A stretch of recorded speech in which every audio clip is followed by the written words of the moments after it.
Nigel Dennis from BidWrite. Welcome to the Next Leap podcast. Great to have you here. It's absolutely my pleasure to be here, Zaun. Thank you for inviting me. And it just so happens that your office is right around the corner, so this wasn't a long commute for you. You could walk. A whole 30 seconds, in fact, Yeah, Zaun. which was good, so no reason to blame traffic. So we wanted to get started for everyone and talk about BidWrite and to understand who BidWrite is, how you got started, what you do, and the current shape of the organisation.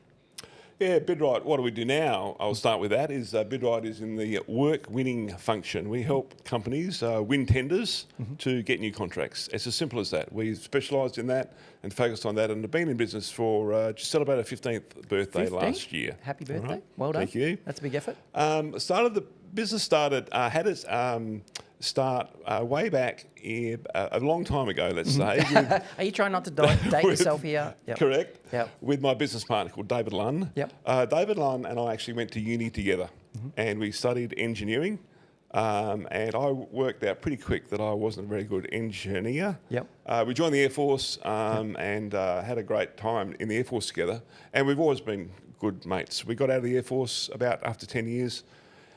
And Dave went along a route into procurement. He went into procurement, so purchasing of products and services on behalf of companies. Yep. Ended up at Woodside and Alcoa. And I went along the business development type route, a sales and BD type route, and ended up in the proposals game, writing proposals to win new contracts. Yep. I had my own business called the Proposal Company for around about 10 years. Okay. And then Dave and I had always kept in contact, but after a while Dave said, gee, I'm sick of corporate life.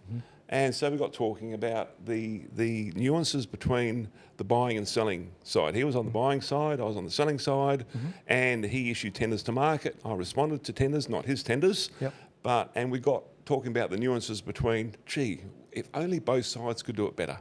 Oh. And so that was the embryo of how BidWrite started.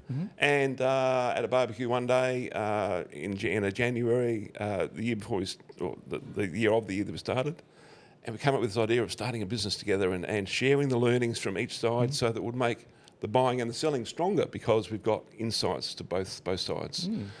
I didn't know anything more about it until 6 months later, and Dave said, I'm leaving Woodside. And I said, why are you doing that, Dave? He said, because we're starting a business together. Don't you remember that? Yep. So that's my side of the story. Dave will tell us something completely different. But so that's how we got started, and that was back in 2008. Okay, so if you were to fast forward today, give us a kind of how big is the team now? Where are you based? And are you still offering both sides of that tendering solution? Effectively, the heads and tails of tendering.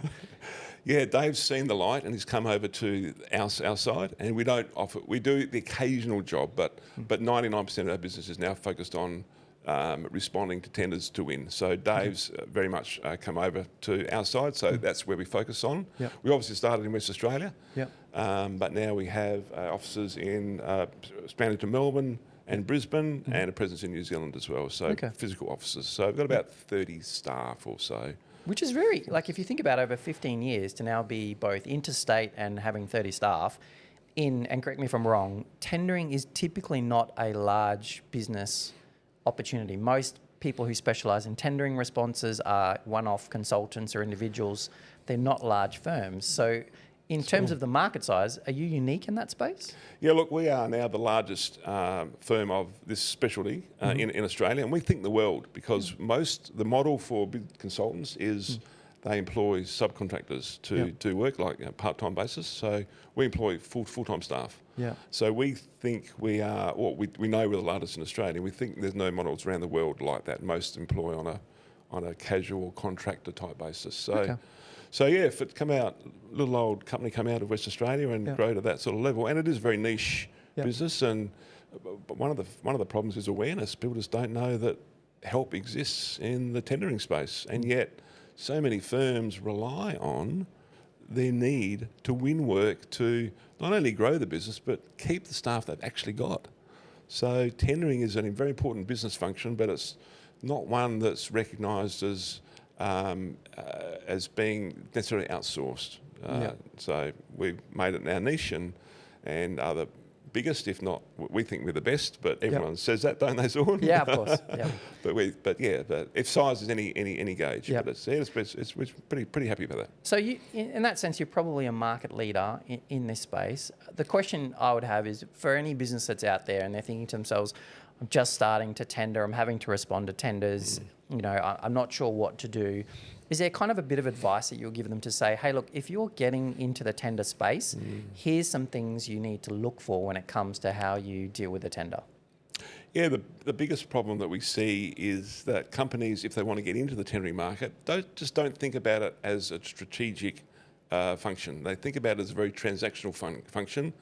I am going to, a tender's come out, I didn't know about it, I'm going to respond to it, give it a go. Yep. The great Australian, analogy. We're going to just give it a go, have a crack. Give it a go, have a crack. The old, got to be in it to win it, the lotto mentality. And you look at some win rates of those businesses, they're very poor. And what are the win rates when you talk about, what's poor? What are the typical win rates for people that just have a crack? Well, they're way less than 5%.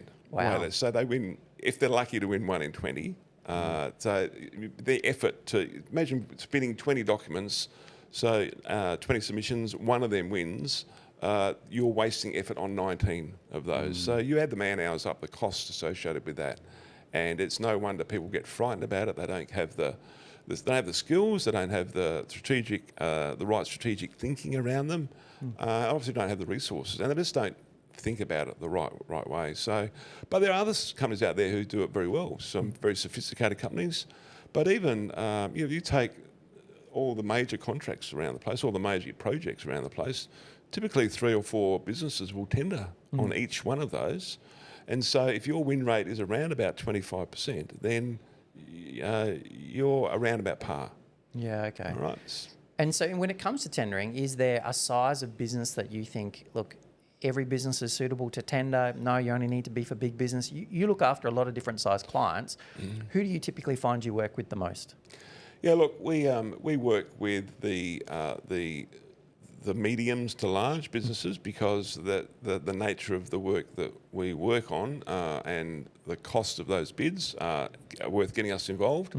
But we've worked a lot on small businesses who, my mum and dad companies who are sometimes as small as 4 or 5 employees. Okay. And you win those contracts for them, and they're life changing for some of those businesses. And we've had some good clients along the way in my journey of consulting before BidWrite, even the 10 years that I was spent in the proposal company, who they become almost your friends because you've changed their lives, changed their fortunes, their business fortunes, and that's what tendering can do for those smaller companies. You get 1 or 2 decent contracts with local councils or with state governments, and those contracts can generate cash flow and be really good for the businesses that can win those, and so and let's grow on the back of that. Yeah. Okay. So tendering is for anybody who needs to win work from sectors that. Typically some sectors have to tender to contract construction and infrastructure, defence. So any of those sectors you have to bid on. But there's some sectors where we would argue that relationship building is far more important. If you can build contracts or get contracts through that relationship building, then steer away from tendering because it's hard work. And as we've just talked about, the win rates are low, and the effort to get them, the investment to get them and do them well is reasonably significant if you're losing a lot. So if you're in a business, let's just imagine for the moment you're at a barbecue, you're talking to a business owner, he's got a first tender from a mining services company, government, or whoever it may be, and he's saying to you, Nigel, how do I know if I should respond to this? And what would your first few questions be to him? Yeah, the very first. Or her. The very first question to them would be, can they win it? All right, and there's some questions to ask around that. Do they understand the relationship? Do they have a relationship with the customer? Because a lot of purchasing efforts these days are based on a relationship. And we know in life, the own goods and services that we buy, we generally don't buy something that we don't know. So that relationship building, and we've got some colleagues who are very good in that space, that relationship building. And so that's the first thing. Have you got a relationship? Do you know them? And do you understand what they really want? Sure, there's a specification on a tender or a scope of work, but do they really understand what problem they're trying to solve? for that customer. They go out to tender for a reason. They've got a problem to solve. They've got some issues. They've got they want a new service. There's some problem that they've got that we need to work out how to solve. And that's what the tender document does. But often you don't get that through just reading the document. You've got to have that. You've got to build that relationship up front. And if you can do that, and that's where a lot of companies are more successful, those who can build those relationships up front are far more successful with the tendering. That they know when not to bid, and they know the better ones to bid on. So they put their eggs in the baskets that they're more likely to win. So you spoke about relationships being really key. You spoke about understanding the problem that the client is trying to solve by going to tender. Is there a third piece of advice you would say, hey, if you're looking for here, to tender, because a lot of businesses do have that exact experience. We've had that experience where you tender and you end up with a 5% response rate, and you go to yourself, no, we're never doing tenders again, or you focus on relationships. So if you were to look at how that last piece of advice sits in, what do you think the most significant bit of advice is for those businesses? Yeah, the number one piece of advice, without question, and it boils down into three things. All right, how well do you know the customer? We talked about that. All right. Don't talk all about yourself. The problem is with the customer. They've got the problem. Talk about what you can do for them. And the third one is don't make it all about you. All right. So they're all into one. The biggest mistake that we see in tenders that we get to review, or tenders that people come to say, we lost this tender. Do you know why?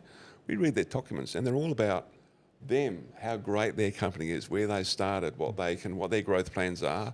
None of that matters in a bid. It's how you're going to solve the problem that the customer has got, and what benefits of that are they going to get from your product, your service, your solution, and is that better than what the other tenderers or the other choices that the buyer has?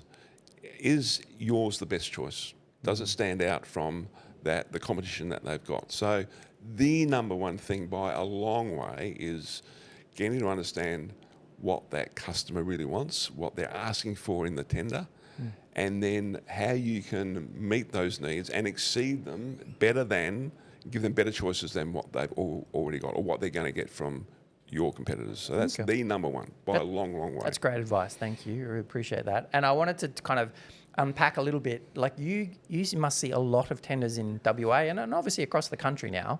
So how would you describe the current state of tendering in WA and the rest of Australia, and maybe even international? If you were to look at those three markets, what would you say is the current state of play? What are the trends you're seeing? Yeah, there's one big trend we're seeing at the moment, and we're having some discussions with some companies who are in this space about the clean and green energy.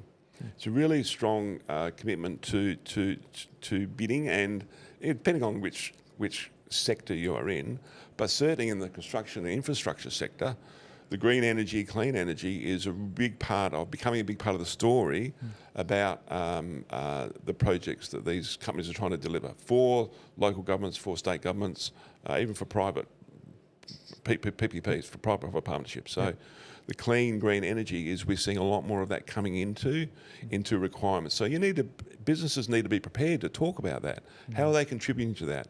What are their ideals going forward? And so we see a lot more discussion about that in the last 12 to 18 months for sure. And the other big one, I think, is ethical sourcing. Ethical sourcing? Ethical sourcing. Okay. What is ethical sourcing? Ethical sourcing is making sure you're not using a sweatshop in some overseas country. And because there's a lot of compliance issues around, especially on large corporations, not to head offshore, particularly and use those offshore resources that aren't vetted properly, that don't fit into that ethical sourcing. So, that the days of in the a big one has been manufacture of clothing and supply of clothing. And we've all seen the sweatshops, the pictures that we get, the pictures where you've got hundreds of people lined up getting pennies per day to work, 12, 14, 16-hour days. And who's benefiting from that? Then it flows through the supply chain. So big corporations, when they go out to tender, are certainly focusing a lot more of their effort on making sure that they don't buy into that as their corporate commitment to responsible sourcing. So we're seeing a lot more of that come through into the tendering documents. So businesses have to be, again, know where their equipment or where their materials are being sourced from, because they will be asked that in the tender. If they can't verify and validate that those the sources are not being used in the right way, then you won't get through to the next stage of bidding.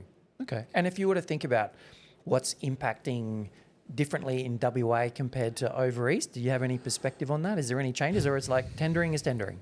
Tendering is tendering, but we've been very fortunate in West Australia. Really been our economy, the economy in general over the years that BidWrite started. I mean, 2008 was when the global financial crisis was, and there was people were talking dire things. What are we going to do? So we found, as a business, in fact, that's when we started. But people were hungrier to win contracts, so they employed us more. In fact, because our business is kind of counter. It works on both cycles. When business is booming, they haven't got time to tender, so they come to us. When business is really tight, they need contracts, so they come to us. So it's really, the business itself is really good. But the difference between here and the eastern states is that we've generally been immune to some of the deep dips that we've seen in the eastern states. So it's fortunate for business here that tendering, it's a $650 billion worth of contracts are let every year through bidding. $650 billion in Australia. Wow. All right, that's at levels of government plus an estimate of the private industry. So who doesn't want a piece of the $650 billion pie? That's a huge pie for businesses to take advantage of. It is a huge pie. So, and you can't get access to that without bidding. So we've been generally immune to that over in the West compared to some of these. And it's a very cyclical thing. So other than that, tendering is tendering, and you'd be amazed what sort of goods and services are put out to tender. Camel farming in the Northern Territory. Put out to tender. Put out to tender. All right, there's a camel problem in the Northern Territory, so there was a tender for that. Okay. The supply of frogs to university for scientific purposes, there was a tender for that. Yeah. So again, it's amazing what sort of bids are out there and what people get involved in. So we had a conversation last podcast with a cybersecurity expert, Cecily Rawlinson from the Cyber West Hub, and she spoke a lot about the nature of cybersecurity and how it's impacting supply chain. Yeah. Are you starting to see cybersecurity feature in tendering or tender request? What are you seeing? Oh no, 100%. There's certainly a big focus on security, and perhaps we'll talk about AI at some point, but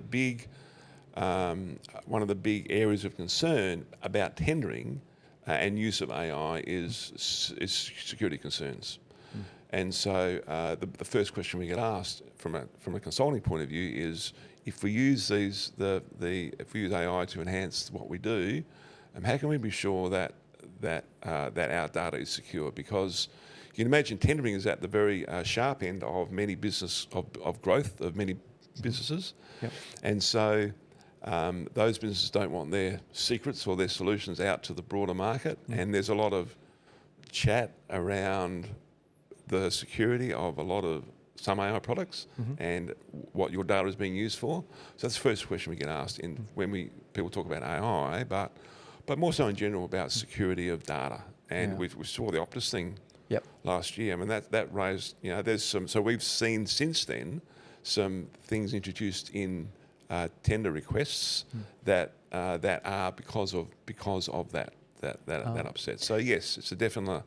If you haven't got your ducks in a row in terms, and again, it affects some industries more than others, but you haven't got your ducks in a row in terms of how your data is being used and how your customers' data is being used. That's what customers are concerned about, their data and how it's being used.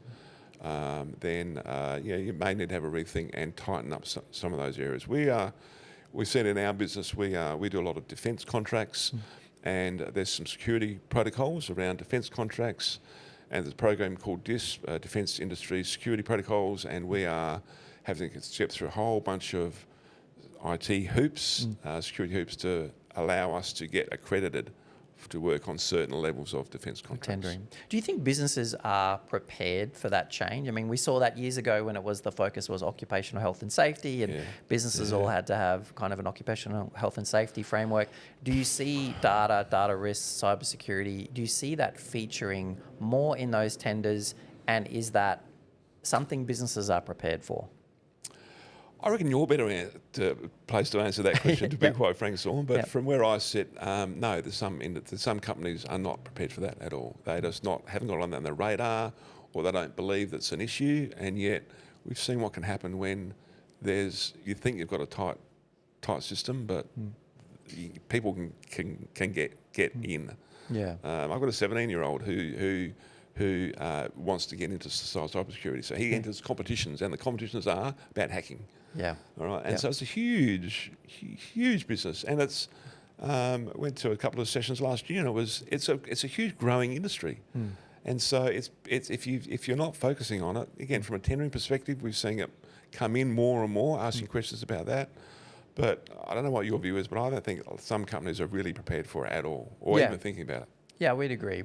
We're definitely seeing that people are probably a little bit oblivious to the requirements through the rest of their supply chain. A lot of the large companies have that embedded in, is like, you've got to have a posture, cybersecurity posture. Insurance companies are asking for it. Your key suppliers and key customers are asking for it. And it's a matter of if, not when, those customers say, hey, or suppliers say, what is your posture? What is your position? And if you don't have an answer, that's going to put you behind the 8 ball. Yeah, sure is, yeah. So we spoke about AI. So let's just rewind a bit before open we that door a little bit. Open that door a bit. So when did AI first come onto the BidWrite radar? Wow. Well, I'll start with AI as this, is that we've been looking at it for about a bit over 12 months now. About 12 months. 12 months in last March, seriously. And when I first heard about it, I remember the very day I heard about it, December 28th, one of my sales guys said, have you seen ChatGPT? I said, what on earth is that? Yep. And he did it, and I signed up and went through it, and my mind was blown. And for me, it was a revolution, because our industry, bidding, is associated with a heavy, intensive writing. Right? We have to produce large documents, sometimes hundreds of pages long, in days or weeks. And so the biggest challenge about writing is people find it hard. So if you can find a program to write for you and writes intelligently for you, then why wouldn't you embrace it? So I read some articles not long ago that suggest that people in the writing game, or the content generation game, they're in the top 10 professions that are at risk from AI or AI type programs. So I saw an opportunity almost 12 months ago to say, hey, look, if we don't get into this, somebody will. And I can see a huge benefit for bid writing, because it's a stressful pastime, bidding. If anyone who's done it, and you have, definitely stressful. You're up against deadlines. You've got to produce a lot of content in a short space of time, and some people just aren't cut out for it. And we've seen a lot of burnout I have seen in the past, a lot of burnout in our bidding profession, because people get flogged and they work all night. They work all weekends. Some people work all weekend for months on end in our game, and it's just not right. So the opportunity for AI to take away some of that labour-intensive stuff up front is very attractive. So the considerations that we had was, do we want to get into it? And the answer is, once I heard about it, a resounding yes. But I'm not a tech guy. As you well know, I'm not a tech guy. Yep. And I'm just a writer, a bid guy that wins contracts. So how do we generate a software business? That's what we've done. I'm now head of a software company, all right, which, if you asked me 2 years ago, let alone 10 years ago, if I was going to be head of a software company, I would laugh at you. Yeah. It's just, my kids know more about software than I do, but it's about understanding what the opportunity is and leaning on the right people. And so we found a great company to partner with, a tech company to partner with. So they're providing a lot of the tech inputs, and we know the bidding market very, very well and the opportunities in it. So the partnership that we've got in the AI space is tremendous. And take a hell of a lot longer and a lot of more hurdles than I ever thought. But there's a huge opportunity here to get it right for bidding, and it's gonna. I've seen nothing like it in my lifetime, other than when I first saw Ask Jeeves on the World Wide Web. Wow, that's going back. Right, it's going back a Most little people bit. won't know who that is because that predates Google. Look, for those people out there looking at this, go and look at Google, Ask Jeeves. Ask Jeeves, Probably, yep. I don't know if it's around still anyway. Yeah. But I was blown away when I saw the World Wide Web and what it could do, coming from a non-computer background. So this has blown my mind in probably more than when I saw that, the opportunities available. So just going on that, I mean, a lot of businesses we've all heard about artificial intelligence. We've all heard about ChatGPT, generative, artificial intelligence, or general AI, and people are looking at this, and a lot of people are playing with it still. They're evaluating it. That lightning bolt seems to have triggered you into action. Many businesses would have held back. Why did you, push forward so hard, so quick? Quite frankly, it was my Kodak moment. And what's the Kodak moment? I don't know if you know anything about Kodak, but Kodak was the leading firm in the world for taking photos, cameras and photos, until the tech developments hit, and Kodak refused to embrace. In fact, the digital technology for taking photos was developed by a Kodak employee. And he took it to his managers. They refused to embrace it. No, this is a fad. It's not going to last. And so they refused to adopt technology. So for me, what keeps me awake at night is wondering what my Kodak moment. And I, for years, had thought we've got a business for a long time yet. The tendering is going to be around for a long, long time yet. But what this has, what AI for our business has the opportunity to do is potentially not have a business tomorrow, right? Because AI could replace the heavy writing intensity that we often do. So we're going to think, well, if we don't embrace this, then we could be well out of business tomorrow. Well, not tomorrow, but in a few years if we don't embrace it. So it was really not a choice, Zaun. It was we had to embrace it. Otherwise, the business we built up over 15 years, we've got a responsibility of 30 staff. Yep. So the responsibility was to help them, and we've got a lot of younger people who are into tech and are asking about it. So it was a no-brainer. We needed to do it. The two initial hurdles were, how are we going to finance it? And we're not tech people. Who are we going to get to help us? So it's been a big investment. Fortunately, company we've got on board, GPT Strategic, are doing a wonderful job in partnering with us to develop the tech. And so it really wasn't an option. If we didn't embrace it, then we could face a future where we're not in a growing market, not a leading business in this industry. So we didn't embrace it. Well, we didn't have a choice not to embrace it. So that was the thinking back then, and it's taken some bold decisions, I must say. A lot of investment. Fortunately, we've been good with our cash over the years, and we've invested back in the business. So this is what we're doing now. We're investing it heavily back in the business. But what it can do is that it can reduce the cost of bidding by, our conservative estimate is at least 50%. So the AI that you're looking at, the solution, the service that you're looking at, can reduce the cost of bidding by half. Correct, if not more. And if not more. So we work with companies who spend tens or hundreds of $1 millions on bidding each year. So imagine if we said to a CFO or a CEO, hey, you're spending $100 million on your bidding efforts in the next 12 months. How would you like to chop that in half and spend $50 million? Or do the same bids, or free up $50 million to spend on something else associated with bidding, get into more markets, do better bids, or invest that money elsewhere. So that's a conversation we're having with a lot of our foundation clients right now. Is that, and they're keen to get on board, and it's almost a no-brainer. Well, we want to embrace it. We just didn't know who and how.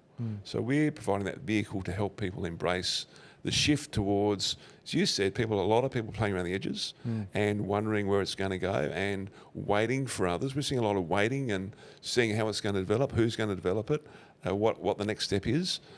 So for better or for worse, we decided to jump in, feet and all, and work out a solution to it. And it's been the hardest year of my life in terms of using my brain every single day. Not that I didn't before, but but in terms of the different type of thinking. And it's not a space I'm that comfortable in. The tech space I'm not that comfortable in. Fortunately, we've got good advisors to help us.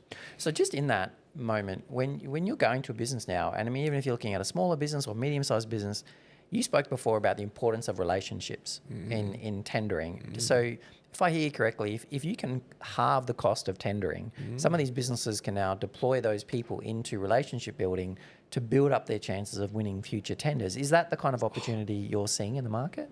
Brilliantly articulated, Zaun. That's exactly right. That's exactly the opportunity that face a lot of people. They say our win rates are down at 20%, and they recognise that because we haven't got that, what we call that capture or positioning work up front, and they say, well, we haven't got the resource to do that. Well, now they have. They can free up those resources to do that. So that's a really excellent opportunity of how businesses can use this AI software to win more bids. So 100%. It was as if you read my notes. Well, we see businesses where they are evaluating, like you said, a lot of business owners are in a wait and see kind. It's like they're the plane circling the airfield, not sure if they're going to land.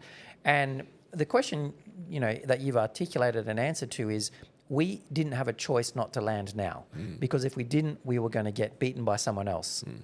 Faster to market, quicker to market. And you're not wrestling just with competitors locally. You're wrestling with interstate competitors and overseas competitors. And we're seeing that in many businesses where you used to compete with the people in the local neighborhood. Now you're competing with people overseas. And AI is going to supercharge that. It is. It does. Are you seeing a similar thing? 100%. There's a few companies around the world, a few software companies exploring bidding software in particular, and our biggest competitor by far has started 6 to 8 months before we did, and we really only got going in about June, July last year. They got going 6 months before that, or we started in August really. So they started 6 months before that, and they started in the UK, and they now are a team of 40. Around the world, and they've got a presence here in Australia. So they've grown enormously in a short space of time, and to the extent that in the second half of last year, they've raised 2 lots of funding from investors worth $60 million. Wow, just on AI on AI for this particular software, bidding software. And our tech guys say our software is better than what they've got on the market at the moment. But of course they're going to say that. But the reality is that's all they're doing. This one bidding software, which is exactly what we're doing, one bidding software. And it's generated such interest for them that 2 companies, Salesforce invested $30 million in that particular software just to help it along the pathway. So they're our biggest competitor, there's no question. There's a few other people playing around the edges, but they are doing it on existing platforms that are not just bidding platforms. We are focusing just on the bid software itself. But our use case, when we brainstormed the ideas back in May last year about how AI could be used in bidding, we came up with around about 40 odd use cases for AI in bidding. So just run us through that process. That sounds like something for businesses who are circling the runway. You've gone through a process of evaluating what could we deploy it for, what could we use it for. Walk us through what that was like. What did you do? Look, it's an ideation session facilitated by our tech partner, GPT Strategic, and they were really good in facilitating that session. We got a lot of people from our company together for a period of time, and it was we had some work to do up front in terms of think about the opportunities, but the brainstorming session lasted half a day, and it was brilliant because the brief was just imagine a world where there are no boundaries, there are no restrictions on AI and what it can do, and so we just threw out these really seemed to be random ideas about what it could do and stuff I'd never even thought of about how it could change bidding. But you look at last year they were ridiculous, some of those ideas, but you're all for 12 months or not even 12 months, and some of those are happening right now, which is kind of incredible in that what was fantasy land less than 12 months ago is now, through the power of AI and the problems it can save and the bots that can do just crazy stuff, is in the world of reality today. Yeah. It blows my mind every day about the opportunities available. So that workshop session obviously helped empower the team to buy into what you were going to 100%. approach, what you're going to undertake. Was there anything else that you felt helped the organisation adopt? Because it was effectively a strategy of saying, burn the bridges, we're deploying our war chest on this, everything else is getting parked. You said no to a lot of other things. Yeah. What else helped you in that journey? Outside of, obviously, you had a good partner, you had an approach that you could see this was a lightning bolt moment. What else do you think helped the company through that hurdle that you spoke about? You said it's been the toughest year of your life. From a business perspective, like what else do you think? Yeah. Look, I think it's someone's got to lead a business. Someone's got to lead an industry, and you've got to have belief in yourself. And we talk internally. We talked yesterday about imposter syndrome internally, because a lot of our consultants don't believe, or some of our consultants don't believe they have the right to consult. They're brilliant consultants, but they've got this imposter syndrome. And I reckon there's a lot of people out there who don't actually know that, or don't admit to the fact that they have some level of imposter syndrome amongst them. So we decided that really someone's got to dominate and lead this space. Why can't it be us? So have that belief that you know enough about the industry. I mean, we've been in the bidding industry a long time, and there's not too many people around that know too much more. We don't think, in Australia at least, about, in the team we have, know too much about the bidding as a collective, bidding market as a collective. So it's about backing yourself and believing that, I know this is a public podcast, so I can't say too much, but having the gall to actually back yourself and say, yes, we can do this. Do I go home at night and sometimes say, this is the craziest idea I've ever had? Yeah, sure it is. Yep. But at the end of the day, I still strongly believe in the outcome and the benefit it will have on many industries who are struggling with bidding. They are really, particularly small companies who don't have a bidding resource. When I say small businesses, some businesses have 30 or 40 employees. They don't have a dedicated resource to bidding. So the ops manager or the general manager or the superintendent has to do it after hours or on weekends, all right? Because they're too busy fighting fires during the day. So yeah, I think backing yourself and believing that, why not you? And I think that's a lesson in business in general. You know, just back yourself. Like many people who have started businesses, Zaun, you know what the challenges are. Very familiar. Yes. You've got to back yourself and believe that you can actually do it. So I think that's what have been reinforced. And I've got some good, Dave and others in the business, really good to share your frustrations with and your concerns about. But together, the collective we're committed to doing this, and we're very near actually releasing. Well, we're playing around internally, very near to releasing it to market. So well, and let's click on that. So you're about to release to market soon. I mean, we saw just this last period of time. At the start of the year, Microsoft's announced their Copilot product, which is fully launched, general available for small businesses across the world now. So there's a lot of AI talk, a lot of AI hype in the market. You're at the space of actually being ready to launch a commercial product, which is a big scary moment. And that's the moment when you see if your baby's ugly or not, and you get to evaluate what is it like. So as you're thinking about that and you're releasing that commercial product into the market, how did you go about saying, well, how do we bring an idea to the market? Because launching something, most businesses have an idea and they keep doing it and they just do it for a very long time. Like bidding, you tweet, you do a few things. You're launching a brand new service in a brand new space in a market that probably still, across all of us, we still don't fully comprehend the possibilities in AI. How do you see a launch, or how do you see bringing this to market Is it just, mud against the wall? Like, what is the approach that you guys have put together? Trying to put some doubts in my mind. Thanks very much. Yeah. Hey, look, one of the some of the tech guys who we again talk to anyone in the software startup space. Their biggest advice is, when you launch, that's the start. It's not the end.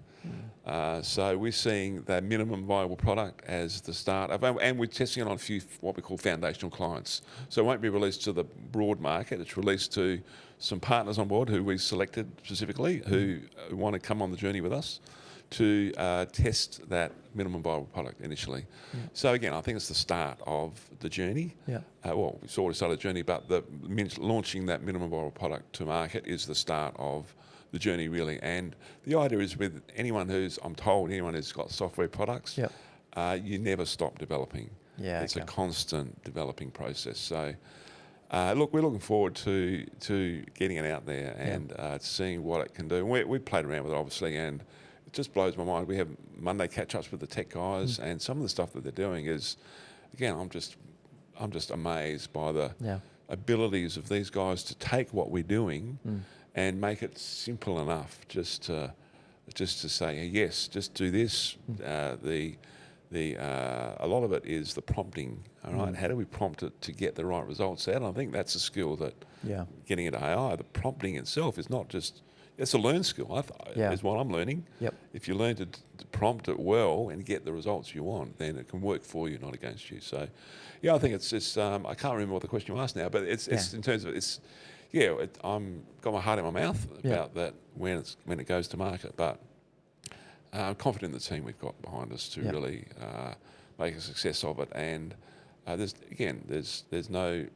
one other major product really that's doing some pretty basic things, to be quite frank. Yeah. And we're taking that, and the two parts of it. The biggest part is the generating the initial content so that we've got a good draft to work with. Yeah. But the other part of it, which is what that other software company, the competitors, doing mainly, but the other part is building into some smarts about winning.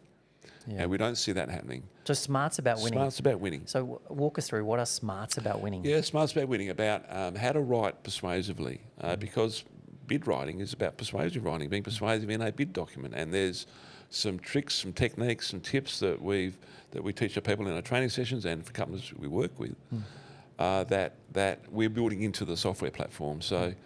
So a lot of the AI that we see in the bidding space, or some of the ideas, are about just generating content faster. But it's about generating the right content. You can garbage in, garbage out thing. All right. If you've got garbage to start with, and all the AI does is produce. It can only work with we're looking about small language models, not large language models. So small language models that work with the content that we've got. We can go out to the web if we need to supplement that content. But generally we're working with companies' content to begin with. So if that content is garbage to start with, then the small language models are only going to be giving garbage back. So what we're trying to build in is that, hey, let's get the right content. Let's build content that is about winning, not just getting content for content's sake. So we're putting some steps to get the persuasive steps, customer focus into the language, into the content that we generate. Because as we said right at the start of the podcast, what's lacking mostly from bids is that customer focus. So how do we automate that customer focus? And again, right now, the software goes through 4 steps or 4 phases, but we could actually automate all those phases now. So you put content in, it spits out the answer at the end, but we feel that one of the AI issues is trust in the product or trust in their output.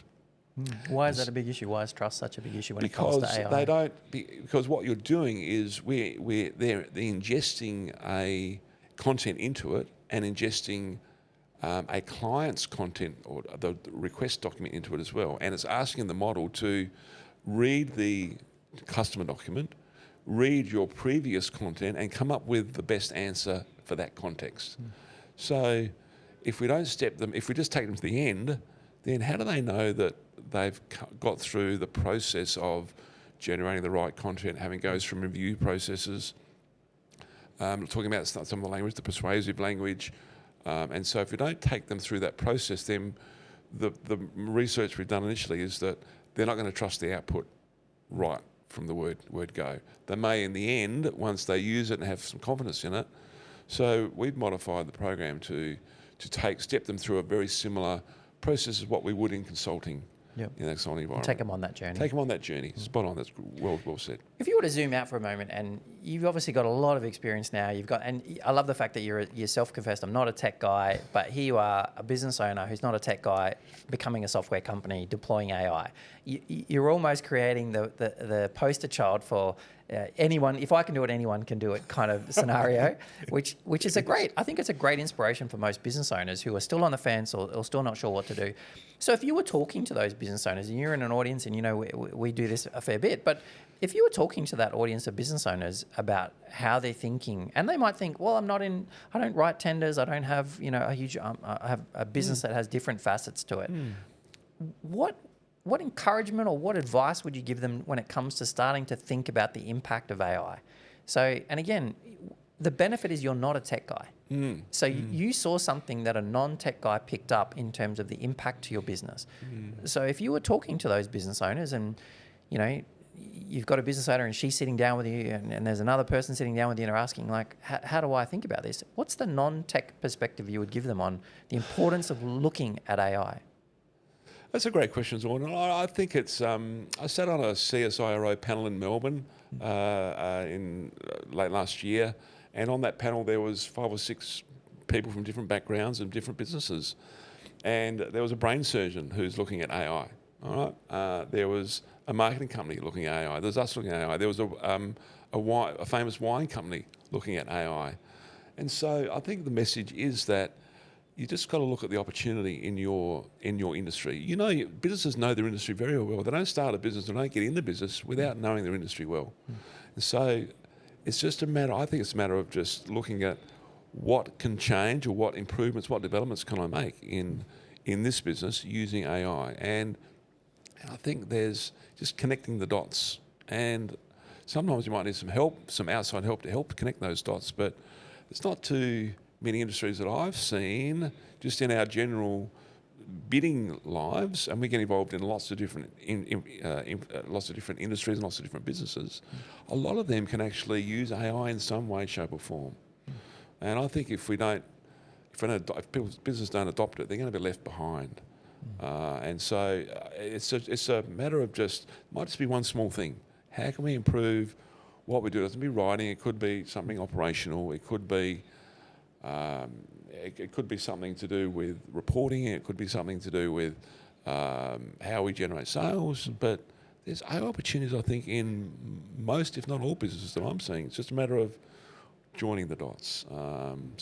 Get some help to join the dots if they need to. But again, the proof is in the pudding. I'm sitting here as an older guy, and I'm probably more towards the end of my business journey than I'm towards the start. But I've got a few years left in me yet, of course, but again, I'm not tech savvy at all. But you're right, if I can do it, anybody can do it. Really, they can with the right team, with the right team, the right support.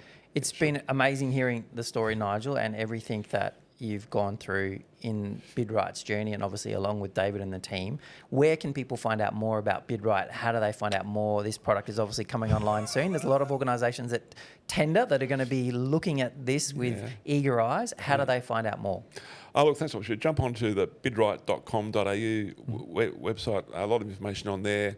Bidacademy.com.au is our training part of the business, but bidwrite.com.au, BIDWRITE.